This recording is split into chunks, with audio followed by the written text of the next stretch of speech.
di rapat DPR juga marah-marah karena hukum tidak becus dalam menghukum Ronald. Bagaimana? Ya, menanggapi bebasnya tersangka ini tentu sangat meruntuhkan muka dan mencoreng muka keadilan yang ada di Republik Indonesia.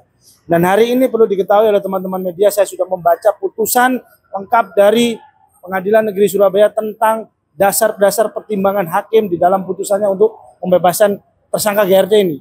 Di dalam pertimbangan hukum dan fakta kejadian itu sudah terlihat dan terbaca adanya bertolak belakang antara pertimbangan hakim dan fakta-fakta kejadian serta alat bukti yang ada.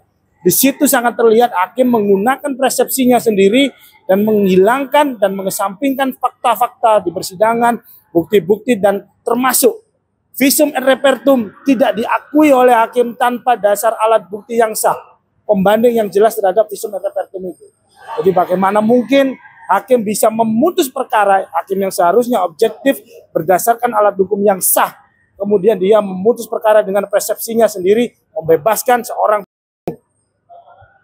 yang seru sangat mencederai keadilan di Republik Indonesia. Bang, kalau saya nggak salah, saya baca juga dalam sebuah artikel, pertimbangan hakim dalam membebaskan si Ronald ini karena tidak ditemukannya bukti kekerasan, melainkan ada penyakit bawaan yang disebabkan oleh alkohol. Benar? Dugaan hakim seperti itu?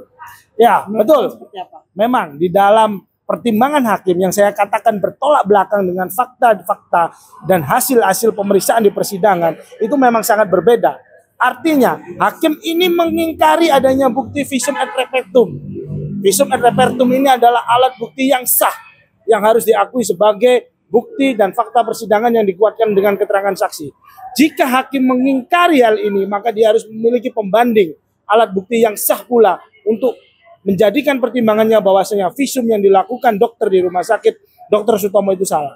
Dan itulah mengapa saya bilang hakim dalam hal ini telah berhalusinasi memutuskan membebaskan GRT dari segala tuntutan. Kabarnya juga keluarga dari almarhum juga akan melaporkan ketiga hakim ke, kalau saya nggak salah, ke Komisi Yudisial atau Mahkamah Agung. Bagaimana Bang? Ya. Dan progresnya sudah sampai mana? Kemarin kami sudah melakukan laporan kepada Komisi Yudisial. Dan di dalam minggu depan kami dijadwalkan untuk dilakukan pemeriksaan oleh pihak Komisi Yudisial. Dan besok pagi rencana kami akan mulai melaporkan hakim majelis di Pengadilan Negeri Surabaya ke Badan Pengawasan di Mahkamah Agung.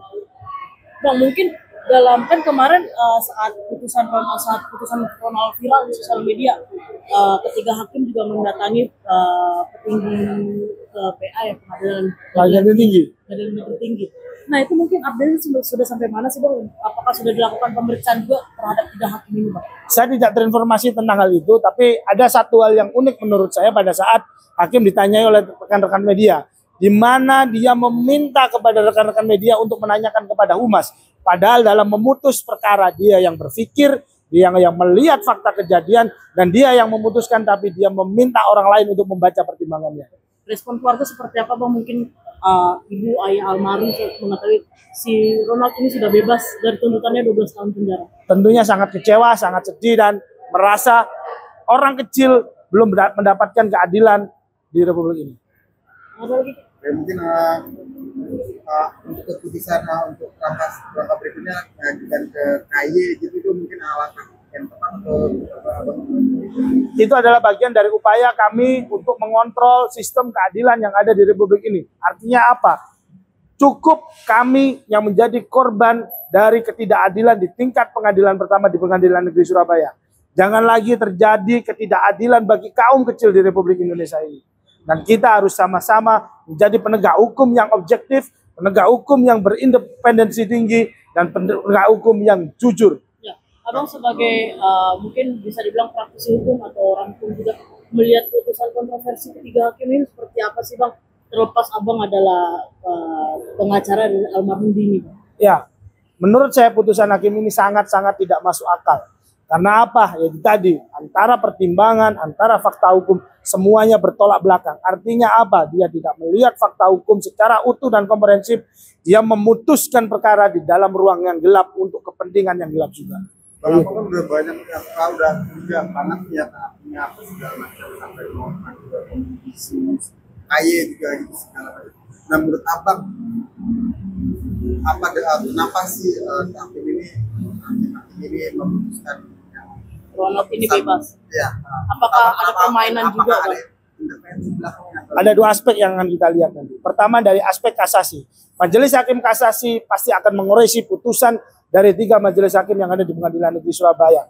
Dan amar-amar pertimbangannya di situ pasti akan menimbulkan sebuah kesesatan hakim di mana Majelis Hakim Kasasi membatalkan putusan yang ada di Pengadilan Negeri Surabaya.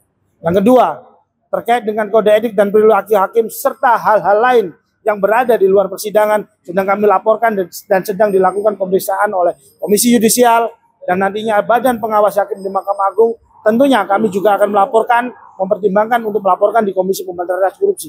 Ya, Bang, kan tadi abang juga tadi sempat di artikel juga banyak pemberitaan bilang buktinya kurang kalau Romantin melakukan pembunuhan. Apakah bukti CCTV ini nggak bisa jadi tidak cukup, Bang?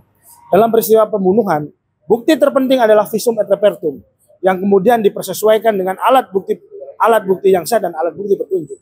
Artinya apa? Visum et repertum sebagai dasar asas apa yang menyebabkan kematian korban itu sudah ada. Itu sudah cukup lengkap. Tinggal nanti membuktikan siapa yang melakukan tindakan sehingga menyebabkan orang ini meninggal dunia. Dan bukti itu sudah tersaji lengkap berdasarkan saksi, CCTV, dan bukti-bukti dalil yang disampaikan di pengadilan. Kenapa masih susah gitu nyari siapa pelaku sebenarnya? Tidak susah sebenarnya, hanya hakim yang menyusahkan dirinya sendiri. Oleh Bang, terakhir harapannya buat kedepannya seperti apa? Sejak berita mencuat, kita masyarakat juga kaget kan soal berita pembunuhan ini, apalagi dia anaknya anggota DPR RI tanggapannya apa gimana? Mungkin ada permainan juga. Saya tidak menanggapi di substansi itu, tapi saya melihat di sini Indonesia hari ini sedang krisis keadilan dan Indonesia saat ini telah kehilangan namanya sebagai negara hukum. Harapannya mungkin terakhir Bang buat kasus ini dan buat Ronald, apakah Abang pengen dia diperiksa lagi atau dijebloskan lagi, Bang? Harapan kami adalah majelis hakim di tingkat kasasi dapat melihat fakta hukum secara objektif dan dapat membatalkan putusan Pengadilan Negeri Surabaya dan memberikan hukuman seberat-beratnya kepada tersangka GRT. Terima kasih. Jadi jangan lupa untuk subscribe Cumi Cumi. Ditekan ya tombol lonceng merahnya.